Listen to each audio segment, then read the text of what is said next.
Irregular పీరియడ్స్తో చాలామంది మనకి present అవుతుంటారు. నార్మల్గా మనకి రెగ్యులర్ పీరియడ్స్ అనేది 28-30 డేస్ సైకిల్ అనేది ఉంటుందన్నమాట. సో ఇర్రెగ్యులర్ పీరియడ్స్ అంటే మోర్ ఫ్రీక్వెంట్గా అన్న పీరియడ్స్ వస్తూ ఉంటుంది, లేదా 2-3 నెలలకు ఒకసారి పీరియడ్స్ అనేది వస్తూ ఉంటాయన్నమాట. సో మోస్ట్ కామన్గా ప్రెజెంటేషన్ ఏంటి అంటే మాత్రం irregular periods. Next commonest type of presentation ఏంటి అంటే హెయిర్ లాస్ అనమాట.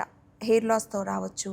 తర్వాత ఎక్కువగా వెయిట్ అనేది గెయిన్ అవుతూ ఉంటారు. ఎంత ఎక్సర్సైజ్ చేసిన తర్వాత కూడా మేడం మాకు వెయిట్ లాస్ అవ్వడం లేదు అన్న దాంతో కూడా చెప్తూ ఉంటారనమాట. అది కూడా ఒక టైప్ ఆఫ్ ప్రెజెంటేషన్. కొంతమందికి ఏమవుతుంది అంటే ఇట్లా నెక్ బ్యాక్ సైడ్ అంతా కూడా బ్లాకిష్గా అవుతారనమాట. బ్లాక్గా డిస్కలరేషన్ అవుతుంది. సో దాన్ని మనం అకాంథోసిస్ నైగ్రికాన్స్ అంటామన్నమాట. సో అలాంటి సిమ్టమ్తో కొంతమంది ప్రెజెంట్ అవుతూ ఉంటారు.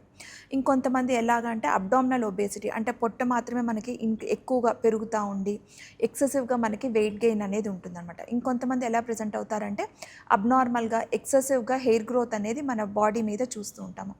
Either it may be like beard కానీ, ముస్టాష్ మాదిరిగా డెవలప్ అయ్యేది కానీ, లేదా హ్యాండ్స్ మీద అంతా కానీ, లెగ్స్ మీద కూడా ఎక్సెసివ్గా హెయిర్ అనేది వస్తూ ఉంటుంది. దాన్ని మనం హిర్సుటిజం అంటామన్నమాట.